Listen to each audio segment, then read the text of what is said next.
Building a better Bay Area. Moving forward, finding solutions. This is ABC 7 News. Hi there, I'm Kristen Z. You're watching Getting Answers live on ABC 7. We're asking experts your questions every day at 3 to get answers for you in real time.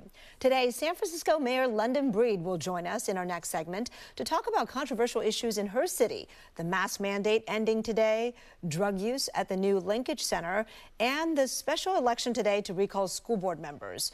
Also, an Oakland-based nonprofit for kids is benefiting thanks to the craze over the word puzzle Wordle and a lucky mix-up. But first, the big story today, San Francisco District Attorney Chesapeake held a news conference today after alleging police are using DNA from sexual assault victims to investigate other crimes, sometimes leading to the prosecution of the victims. We're here today to denounce the practice of using rape and sexual assault survivors' DNA without their consent, of storing their DNA indefinitely, and using it for purposes totally unrelated to the prosecution of their abusers. Joining us now to discuss this issue, someone who knows the intricacies of these investigations stemming from his years as a San Francisco prosecutor and defense attorney, the CEO of Up With People, Vernon Grigg. Vernon, thank you so much for joining us. Hi, Kristen. Thanks for having me. All right, before we talk about this, I want to let our viewers know that San Francisco Police Chief Bill Scott says he's investigating the claims from the DA and says if it's happening, he will end the practice. So Vernon, the allegation, does it surprise you? I mean, have you ever heard of victims' DNA from a rape kit allegedly used in this way? I haven't heard of it being used in this way. And so this is one of those things that, you know, it's probably not the first time that it's occurred, but it's important that it is come to light in this way and that it get addressed. Is there a law against it, actually? Anything on the books? There's not a law against it, other than our generalized notions of privacy, which are constitutionally protected rights that we have, all of us have, to things that are really personal to us. Mm-hmm. And nothing could really be more personal than your DNA. Now, when you're suspected of a crime or you're convicted of a crime, you give your DNA as a matter of law. You have to turn it over to law enforcement authorities when you're convicted of a felony, but no law. Right, because these rape kits we're talking about is post an assault when they collect DNA from the victim, hoping that there will be DNA from the perpetrator and helping to catch them. And this is done usually shortly after an assault when a victim is very vulnerable, right, emotionally, and their ability to kind of process consent. That's absolutely right. And in fact, based upon experiences, unfortunately, you know, both in my life and dealing with clients, this is one of the most traumatic things that a woman can go through. It's a horrible experience. These tests are taken shortly in the aftermath of probably in the midst of one of the worst things that's ever happened to a woman. And they are given forms to sign, and the tests are undertaken. But it's a really very vulnerable and bad time for victims. How do you suppose this came to light? And help us understand, if you will, the relationship between police investigators and prosecutors and how this plays into that.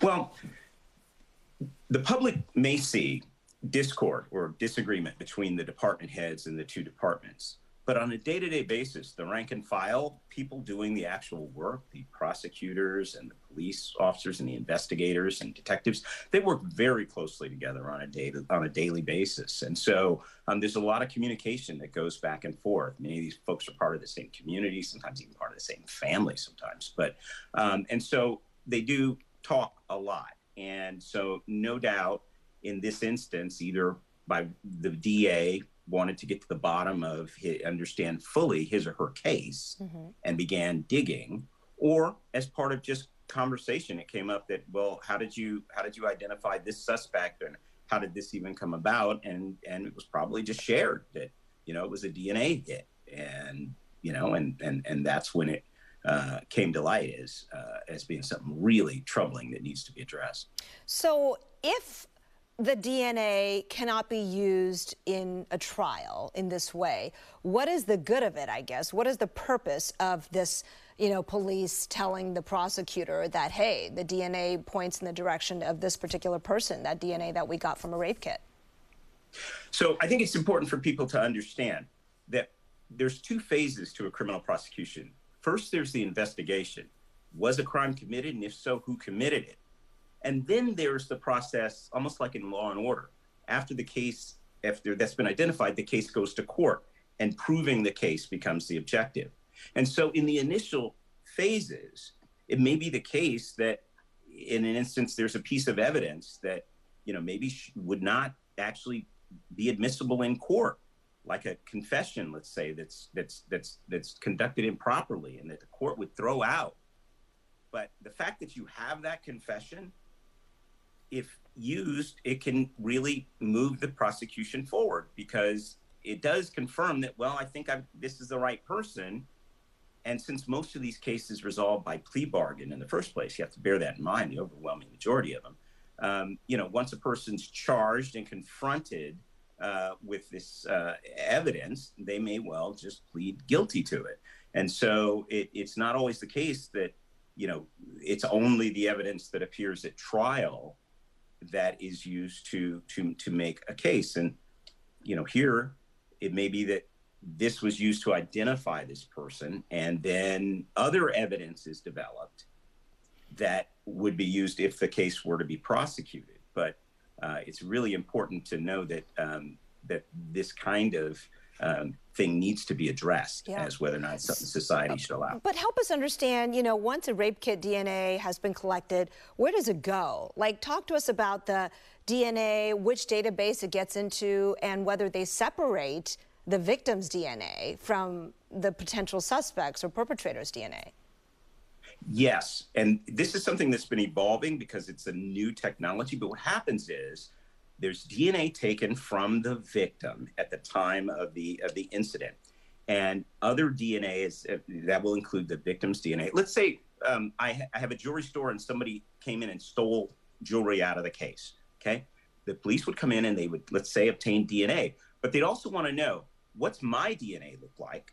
And what's the DNA of anyone that I would have let into that case with permission look like? So they'll take these other samples of DNA to find out who else was around the scene. And then they send it to a lab, and that lab tests to see if there's any unknown DNA, people who weren't identified, not the victim. Because those can be the suspects. Those could be the bad guys, the unknown ones. Okay. So then aren't they supposed to just keep the unknown ones only and only store those in kind of the federal database? Well, no, there's another step. So unknown suspect data gets uploaded into a central federal database called the Combined DNA Index System, okay? The known samples, the people from the victims and other people who are known, they get returned to the jurisdiction that submitted the sample. And there's no uniformity across jurisdictions as to how that gets handled. So to put that in lay people terms, if it's an unknown suspect, it goes to the statewide database. And if a person's picked up in New York or Texas or anywhere else, they can get a match on that DNA. But the victim's DNA is returned to the local jurisdiction, who needs to have some policies, procedures, and protocols in place for what to do with it. And apparently that's where this was obtained, or it appears to be, this is where this was obtained from, would be the local people having it. Let me just ask you what you think the problem is, that it was retained and possibly, if the allegation is true, used later on against the victim, if you will. What is the problem from a human rights perspective? I know you were on the San Francisco Human Rights Commission, and you now lead an organization that promotes equity and inclusion and respect. What to you is the problem here? Well, the problem here is this kind of thing really can have the effect of chilling women coming forward to report and go through the process, which is in and of itself a daunting process, a traumatic process, second, really to the assault that happened. And so anything that can make this person be afraid that they're releasing their DNA and that can somehow be used against them in the future is a real problem that needs to be fixed and avoided. In addition, knowing this, it can promote fear within the community, fear amongst the victims and women. Remember that many times sexual assault victims know their perpetrator. And if they're told or have any sense that, well, if you report this, it's going to be your DNA that's going to be in the system and you could get in trouble for something, that could be used for all kinds of really bad things, from immigration threats to all kinds of things. Now, there's no evidence that any of that's happening, but anything that's out in the public that puts women at risk is really should be addressed and taken away. All right. Vernon Grigg, CEO of Up With People, former San Francisco DA, as well as defense attorney, I should say prosecutor in the DA's office and defense attorney. Thank you so much for your insight. Appreciate it. Thank you, Kristen. Coming up next, we'll talk to San Francisco Mayor London Breed. Today is Election Day in the city. We'll talk about that and the expiring mask mandate and more. Be right back. All right, everybody, thanks for joining us today. Up next, San Francisco Mayor London Breed. Really happy that the mayor always makes the time to speak to us when she can. And today is a big day with big news. So enjoy this view of our outside beautiful Bay Area, and we'll be right back.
Voice of God. 5 seconds. 4, 3, 2, 1. It's a big day for San Francisco. There's a special election. It's the last day of the indoor mask mandate. And there's the bombshell that police investigators may have used DNA from sexual assault victims to investigate unrelated crimes. Joining us to discuss all this and more is San Francisco Mayor London Breed. Always appreciate it when the mayor's here. Hi there. Hi, how are you? Good. I know you want to talk about the mask mandate ending. We've been waiting a long time for San Francisco to get to this point, but I want to start with breaking news today, which is the DH SFPD alleging that police investigators recently identified a property crime suspect using DNA that she gave as part of her post-rape exam years ago. What is your reaction to that? Well, my reaction is that the chief has made it clear that we would want to see the specifics of this and really look into it. We're not sure if it's entirely accurate, and until we're able to just see that it's see the evidence and to understand it, there's not really anything that we can do at this time. I will also add that, you know, this is, of course, if true, unacceptable. It's not something that we support or believe in. Okay, Mayor, thank you for that. Let's talk about the special election. It's today. You voted, of course, right? Yes. All right. I voted. And like, I know it's a special election. We want to get people out there. Oftentimes people don't show up for this, but a lot of interest this time around. 3 things on the ballot: filling the Assembly District 17 seat, electing the assessor recorder who's running unopposed. But I want to focus on the recall of 3 school board members. And, you know, you've endorsed their recall. What do you hope the board will focus on after the results are in, however it goes? Well, I hope that regardless of what happens in this election, that we really start to focus on our children. The issues around learning loss and mental health need to be at the forefront of anything that we do. We need to turn things around for our kids. They've already pretty much lost the past 2 years. Just imagine not being able to play sports or go to prom or all the things that you always look forward to, especially in high school, and what that meant to a lot of these young people, and the fact that they've had to wear masks and they've not been able to play with their friends. So there's a lot going on here that our children are struggling with, and my hope is that we can work together to address those two particular issues more so than anything else. Okay. Your war on drug overdoses in the city, the new Tenderloin Linkage Center, it's meant to connect people to drug treatment, housing, and other services. In the past week, though, we've seen some mothers protesting drug use being allowed. They're saying it sets their children back who want to get better. What do you say to them? Well, I would just say, Kristen, I don't consider this a war. I consider this really an opportunity to try and help support people and turn their lives around. The fact is, people use drugs in this city. They've been using drugs all over, broad daylight, everywhere, especially in the Tenderloin. And the whole point of this linkage center is to try and get people connected to treatment. So regardless of what's happening in or outside the linkage center, these people are suffering from addiction and, in some cases, substance use disorder, addiction, and mental health. And so my goal is to try and meet people where they are and to get them treatment. And I would say that, look, I know it's challenging to have your kid struggle from addiction, and our goal is to try and help get them the support that they need. And whether they protest or not, it's not going to stop them until they're ready to stop, and when they're ready and when they need support, we want to be there for them. All right. It's not an easy debate. A lot of passions for sure. Keep us posted on that. I also want to talk about the state mask mandate, which ends today, and San Francisco has aligned with the state. That means finally. Right. Okay. I thought you might say that. People in San Francisco have been really good about following the rules, but of course they can come off indoors tomorrow. How do you personally feel about it? I'm curious what you might change, if anything. Well, since I'm the only one getting in trouble for it, I'm so happy about it. I am looking forward to not wearing masks, but more importantly, look, it's been hard for everyone. And, I know it's been hard for our children. It's been hard for folks who are just really tired of it. And I appreciate the people in San Francisco, everyone doing their part. Our numbers are great. We're seeing the surge decline. We're seeing our hospitalization rates decline. More people are vaccinated and boosted. So we're in a better place. And the more people who get vaccinated and boosted, the more restrictions we can start to lift. And our public health experts, including our Department of Public Health, they've just looked at the data and made the decisions and hope that people in San Francisco will follow them. And because we have been, for the most part, we're in a better place. And so I'm looking forward to hopefully having a mass burning party almost. It's time for them to go. But who knows? We may have another surge, so yeah, we better keep. No burning, because that could be emissions. That could make our air worse. Oh, yeah. Oh, God, I shouldn't have said that on live TV. Yeah, it's okay. It's okay. In trouble now. No, I think we know what you mean. I wonder if you think that should apply to schools yet, though, because as you heard yesterday, Dr. Mark Galley said that they're not ready to make that call. Perhaps in 2 weeks, they'll be able to announce something. As you look at what's happened in San Francisco's schools, what is your opinion on that? Well, I wish that kids didn't have to wear masks in school. And if there was anything that I could do to remove that requirement, I would do it in a heartbeat. And I think our public health experts feel the same way. I definitely think there may be some concerns in places like high-risk areas like schools, like our jails and our hospitals. And so they're watching the data closely and will make the appropriate decision when the time comes. I know, we want to make sure that we don't, lose our teachers from catching the virus, and we want to make sure that our kids aren't out missing additional days. And so it's really a mechanism to try and protect everyone for now. All right. As you know, opinions around here are you're either here or you're there. And, for the folks who worry that any sort of easing up may lead to a resurgence, is that a worry that you have at all in San Francisco, that we may not be out of the woods? Well, not at this time. I feel really good about it because even though we saw the Omicron surge more than anything we've ever experienced since this pandemic, we didn't see as many people in the hospital and we didn't see as many people lose their lives. So I think because we have a vaccine and we have so many people vaccinated, I'm not as concerned about it as I once was. So keep getting vaccinated, keep getting boosted, and we'll get to a better place. All right. Hope everybody heard that loud and clear. Mayor London Breed, thank you so much. Always great talking with you. Thank you. All right, coming up next, the Wordle craze continues, and an Oakland nonprofit is benefiting from it because of a lucky mix-up. We'll be right back. In commercial break. All right, everybody, you've got to listen to this next story. Do you play Wordle? If you play Wordle, let me know, because I play Wordle. Not only do I play Wordle, I play Dordle and Quordle and Octordle. Yeah, I'm a little crazy like that. I'm sure you know what those things are. So it's just fun. You can solve like 2 words at a time, 4 words at a time, 8 words at a time. And I don't know if you know, there's another Wordle that actually came out before this Wordle, and that's what's led to an Oakland nonprofit benefiting. So we'll have that interview in just a moment.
You've probably played the addictive daily word finder game called Wordle, developed by an engineer for his partner who loves word puzzles.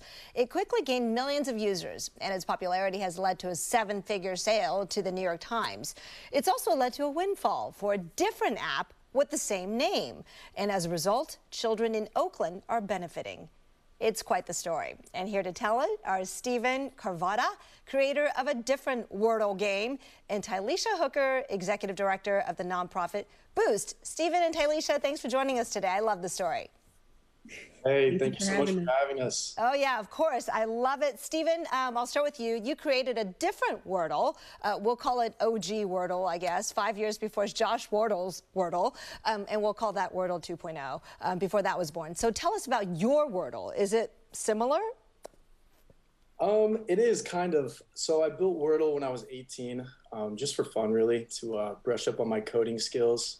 And I kind of forgot about it for the past 5-6 years and kind of died out. I was getting 1 to 2 downloads a day. And then all of a sudden, a couple weeks ago, I checked my developer dashboard and the graph just went vertical and I was getting 50,000 downloads every day.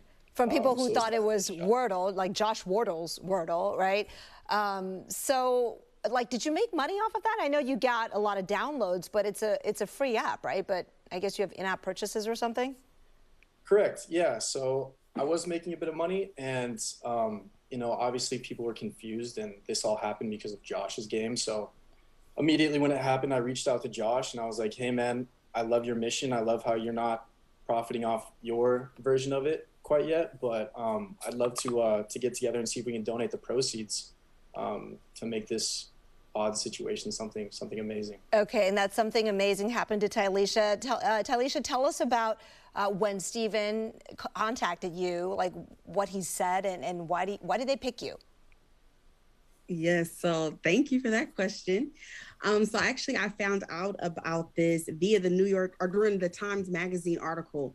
And I was really excited to read that the proceeds were going to us. Simultaneously, I was actually contacted by Palak, which is Josh's partner, who told me of this great news. And I will say I was just super excited. I've actually played both games before.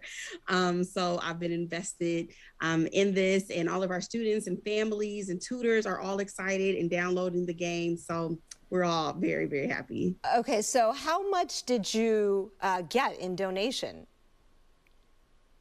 We haven't done it yet. I'm still finalizing everything, and Okay. I'm hoping to go to San Francisco in person as soon as like the next week or two. So definitely be on the lookout for that. It'll be really exciting. Tylisha, what does your organization do? I know it supports kids in a lot of ways. Yes, thank you for asking. So Boost West Oakland is a no-cost tutoring and mentor program. We work with students, particularly in West Oakland, which is really the last Black neighborhood in the city of Oakland. And it's one of the most low-income income areas within our city. So we're excited to offer our students virtual tutoring. We do tons of giveaways through the years, from backpacks to pillows, to taking our students on different field trips. So and we also have a mentor component, which is how Palak also got connected to us. She's been working with her student from, I believe, elementary school all the way through now until her student is in the 11th grade in high school. So Palak Shah is the partner for whom Josh Wordle created his Wordle, right? That is correct. Yes. And that's how this happened. That is fantastic. Okay, so I got to ask you, Stephen, what is next for you, right? I know you create games, and you even kind of forgot about this. So what are you working on now? Yeah, my latest project is an app called Puff Count. It helps people quit vaping. So that's kind of my main focus right now. Quit vaping. Oh, I thought you said bathing. I'm thinking, no, please don't. No, quit vaping. Okay. Quit smoking. Quit nicotine. Got it. All right, well, we'll have to check it out. It's going to be on the iOS store or the App Store? It's an iOS Yeah, it's app? live right now. It's free to download. So go check that out, definitely. All right. Look, I often start with the word irate. Everybody's got a favorite word to start with. But today, talking with you guys, I think I'll start with Angel when I pick up the game to play later, because you both are that. Stephen, for donating your windfall that you didn't expect, and Tylisha for the work you do to support kids. Thank you both. Congratulations. Thank you. All right. Just a terrific story. We'll be right back. In fact, don't go away, you guys, because we have like 2 more minutes. We're done with the TV portion, but we're still on Facebook Live. So I would love to get a little bit more in terms of from both of you. Tylisha, for you, with Boost, is there a way, if our viewers are watching and they want to get involved and wondering how can I support these kids in the tutoring, what can they do? Yes. So folks can actually sign up to help out in many ways. So one, we're always looking for volunteer tutors and mentors. You can sign up on boostoakland.org. We are literally accepting virtual tutors at this time, and we're working with students from elementary to middle school. You can also donate in order for our program to keep going. We are a 100% donation-based program, and all of your donations are tax deductible. And you can also find us on boostoakland.org/donations. All right, that is great. And of course, you know, so many kids need tutors right now, too, especially after the pandemic and all the virtual learning. So I hope folks will check it out. Stephen, do you play Josh's game? Every day. Okay. Have you tried the different varieties? I think now there's also like, I started with Wordle, and then somebody told me about a Quordle, and so I played that. And then somebody said there's Octordle, and I said, no way. That's just, no, like where you're solving 8 at once. How far does it go? You know, Josh and I consider us pretty good friends now throughout all this. So I stay with his game. I play his only. So. Do you know if he wants to create another game at this point? I don't know. You'd have to ask him. Okay. All right. But once again, you have a new game, and give it to us again. 30 seconds. It's not a game. It's a quit vaping app. It's called Puff Count. Puff Count. Okay. I didn't know if it was like you play the game, and while you play it, you're learning why you should quit vaping, and maybe there are things to help you. But okay, we'll definitely check it out. Thank you both again. Congratulations for the wonderful work. Thank you. 8,